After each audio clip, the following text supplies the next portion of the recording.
Hi, everybody. I'm really delighted to be joined today by Lia Castiglione.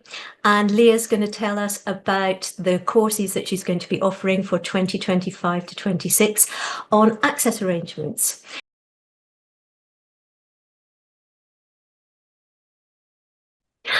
Another one of the courses that you're offering this year is JCQ forms, looking at Form 8, Form 9, how to complete them, what the differences are between the two. So could you tell us a bit about that, please?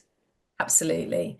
Yes, it's very important that we get it right, isn't it? That we know when we're using a Form 8, when we're using a Form 9, and then of course we have the Form 8RF as well when we're rolling forward a Form 8. So this course is designed to have a look at those forms in detail. And one of the features of this course is looking at how you would complete those forms and giving you completed examples. Quite often when I'm talking to people, they'll say, I'm not sure about the level of detail that I need to go into. Have I got enough in there? Is that sufficient?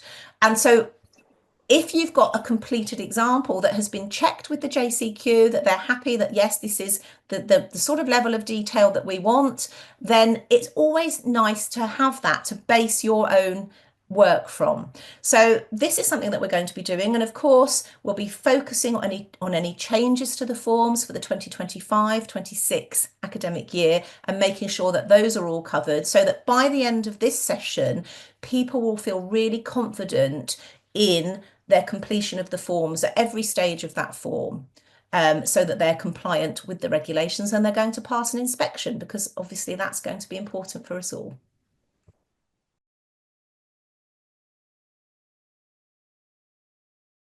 You're offering one talking about assessments for extra time, which I know is a huge area, but a really important area, I think, for people to understand.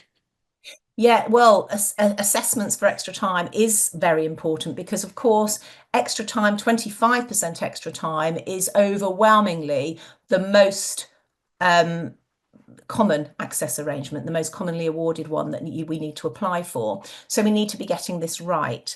And there are lots of different tests that can be used to assess for extra time. So in that session, we'll be looking at all the different areas that you can use when we're considering a student's needs for extra time.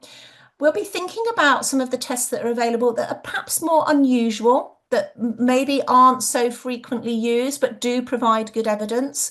There's always new tests coming onto the market. I can think of a couple of tests right now that are either about to be published or newly published that will offer the opportunities to be used for access arrangements evidence, focusing on that extra time. So we'll be able to go through all of that. And then, as well as showing how those tests can be used to gather that assessment evidence for extra time, also thinking about when they can't be used. So what would be the reasons why you might not be able to use a particular measure, reading speed, writing speed, and there are some other measures that have particular uses within the extra time evidence. And then also thinking about how that would look when you're recording it on the Form 8 as well. So it's always useful for people, I think, to see examples of how those tests are recorded. So within all of my courses, I like to include lots of resources and handouts for people to use going forward within their practice. So that's something that's going to be, I think, really useful for that particular course. Fantastic, Leah. Thank you.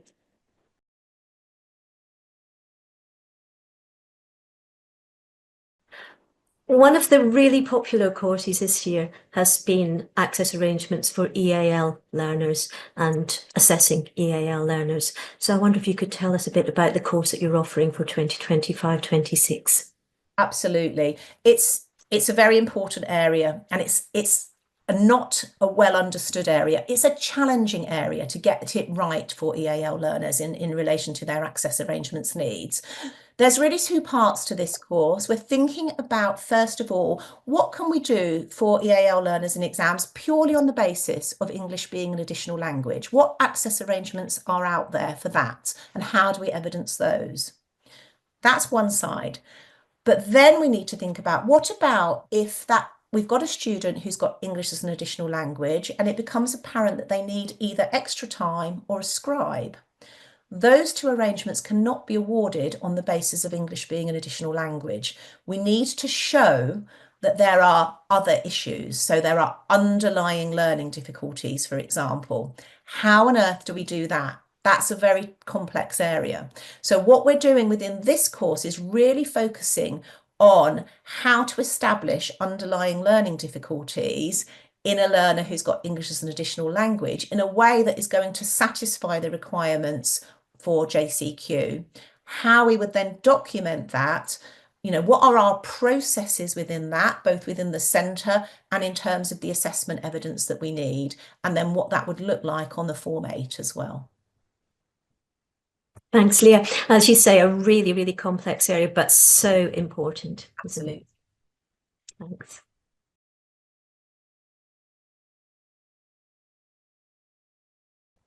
One of the questions we're often asked at Patos comes from people who are perhaps just starting in a role as a Senko, or perhaps they've just finished a level 7 qualification as a diagnostic assessor. And the whole world of access arrangements provision is new to them. Yeah. So I believe that you've developed a course that is specifically for that person. Absolutely. Foundations in access arrangements. And what it does, what it says on the tin, it is a very in-depth course, but it does give you that underpinning understanding of the regulations. Now, it's a 5-hour course.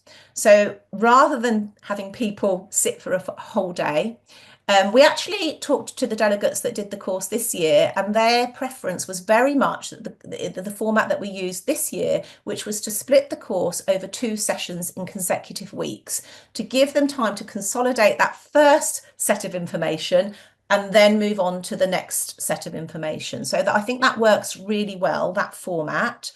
It looks at the whole access arrangements world, really, starting with the principles of access arrangements. Why do they exist? Who are they for? And then it goes into each of the access arrangements that are available, the evidence requirements for those, which form we use and when.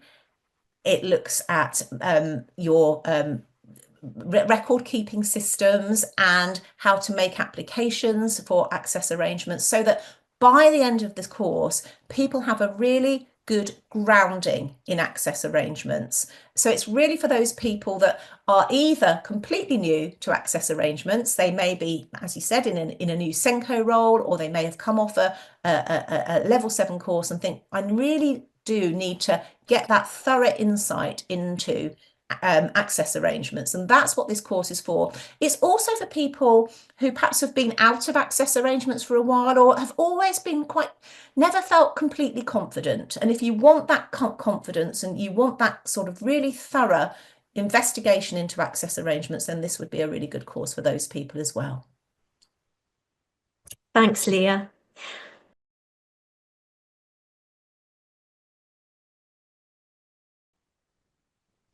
Of course, one of the most challenging areas of completing the forms is gathering that background information, especially for part 1 of Form 8. And you're offering a course on precisely that subject too. Yes, and it's something that I get asked about a lot when I do my work within schools and colleges. How do we get people on board with this whole centre approach? Because that's the challenge, isn't it? Because we don't want to see access arrangements as something that happens within the special needs department, but is a bit of a mystery within your centre. It has to have that whole centre approach. So this course is aimed at showing how we can encourage a whole centre approach, what types of systems that we can use for information gathering, how to get our teaching staff on board with that. Might be looking at sort of information sheets for teachers, training sessions for teachers, but also really importantly, a good aspect of this course is the handouts that go with it, the resources, because there's lots of different resources there that you could use as templates and documents to help you to gather that centre-based information, whether you're doing that through a paper-based system, or increasingly now people are using an online system, and we'll go into the detail about that. So I think it's a really important aspect of the regulations that sometimes we're so focused on getting that assessment evidence that we forget about the whole centre-based evidence aspect that needs to come, whether we're doing Form 8, Form 8RF or Form 9, actually, we are going to need that centre-based evidence of need and normal way of working. So that's what this course is all about.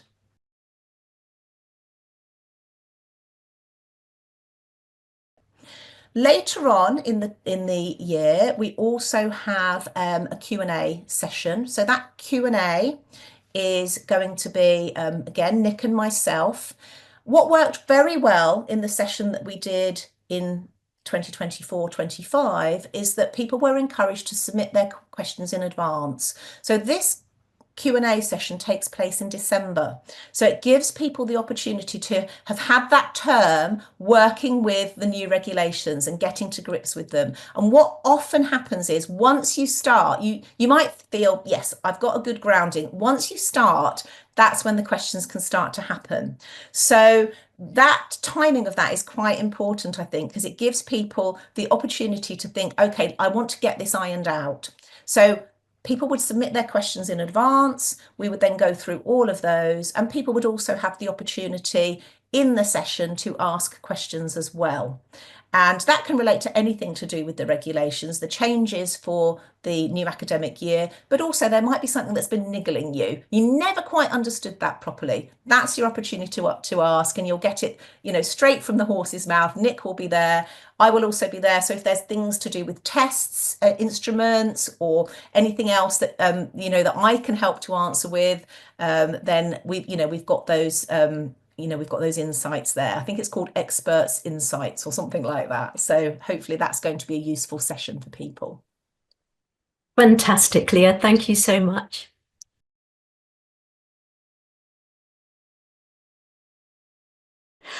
You've already mentioned, of course, that access arrangements goes beyond the assessor, goes beyond a SENCO. It's a whole centre thing, isn't it?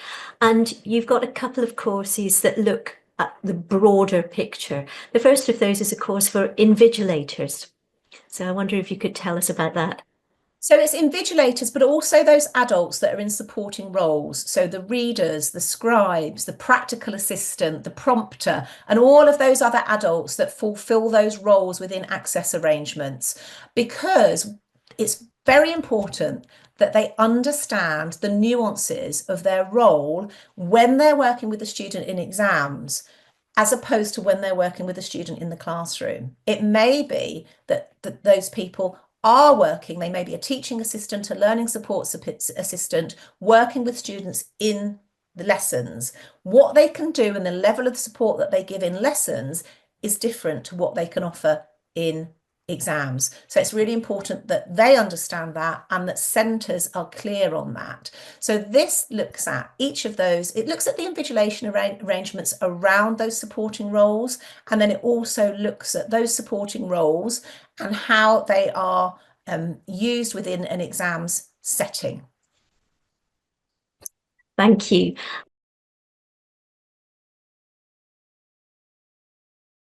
And last, but certainly by no means least, we have a course which is looking at the JCQ inspection and trying to take away elements of fear and dread from that.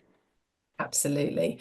We don't want people to feel dread and fear about the access arrangements inspection, but people do have that worry about it. We all want to get it right, don't we? We don't want to be seen to be getting anything wrong. We want to do the best job for our students, and therefore this course is aiming to give people confidence in meeting the needs of their access arrangements inspection successfully.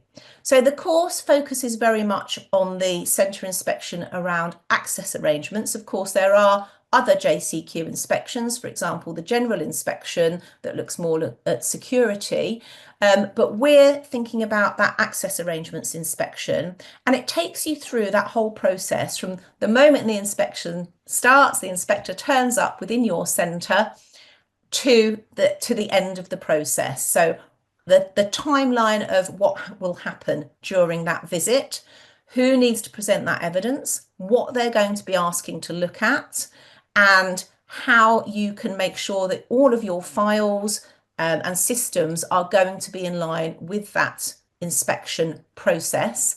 We're also going to consider the outcomes of the inspection and what the possible outcomes are, and then the next steps, depending on what your outcome is and how you would deal with that. So by the end of this session, people are going to feel really confident that if that inspector turns up tomorrow, I'm ready. I know what I need to do. I know what they're going to be asking for. And I've got a sort of a tick list of have I got everything ready for the inspector? So that's what this course is all about.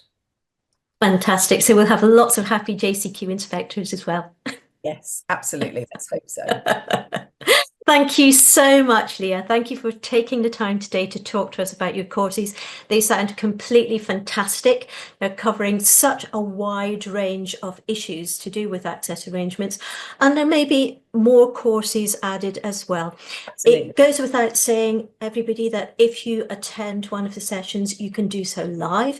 If you attend live, you'll have the benefit of being able to ask questions to Lia at the end of each of the sessions. If you can't attend live, though, don't worry, you can always purchase the webinar on demand. Either way, you'll have access to the webinar for 2 weeks after the date when you first access it. So you have plenty of opportunities to go back and revisit the content. And in some of those courses, Lia, I think you would certainly recommend that revisiting. Yes, yes. There's some quite complex information. The regulations aren't straightforward. They are quite nuanced, and actually giving you that opportunity to go back and revisit and, oh, I just want to listen to that section again, it is really helpful for people. I think there's a lot to digest, I think, sometimes, and knowing that you don't have to have it just in one go is really helpful for people. Absolutely. It takes the pressure off, doesn't it? Does. Yeah. Yeah. Yeah. Fabulous. Thank you so much, Lia. I'm really looking forward to your courses. Thank you.